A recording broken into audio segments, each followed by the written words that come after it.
Dieu te bénisse. Je suis l'évangéliste Paul Oubrou et je viens te donner quelque chose de la part du Seigneur par cette parole.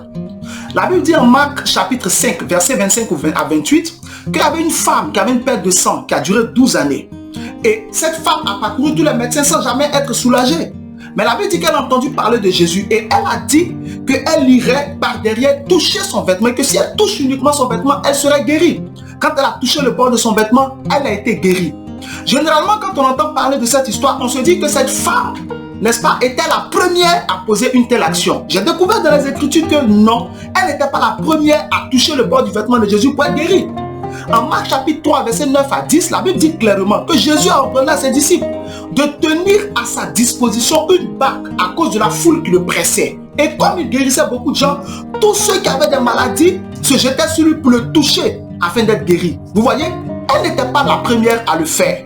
La Bible dit même en Marc chapitre 6 au verset 56 que dans quelques lieux que Jésus arrivait, les gens, que ce soit dans les villes, que ce soit dans les campagnes, que ce soit dans les villages, les gens mettaient sur les places publiques leurs malades. Et ils priaient Jésus de leur permettre seulement de toucher le bord de son vêtement. Et tous ceux qui touchaient le bord de son vêtement étaient guéris. C'était donc une pratique populaire. Cette femme avait entendu le témoignage des autres et elle a dit, le témoignage que les autres ont vécu, je le vivrai aussi. Et quand elle a posé l'acte, elle a aussi vécu son miracle. Quel a été le déclencheur? C'est la foi. En Marc 5, 34, Jésus dit clairement au sujet de cette femme, il dit, ma fille, va en paix, ta foi t'a sauvé, sois guérie de ton mal. Elle n'a pas été guérie parce qu'elle a imité seulement ce que les autres ont fait, mais parce qu'elle a fait avec la foi. Si tu prends la décision de prier, comme tu as vu quelqu'un d'autre prier, prie par la foi.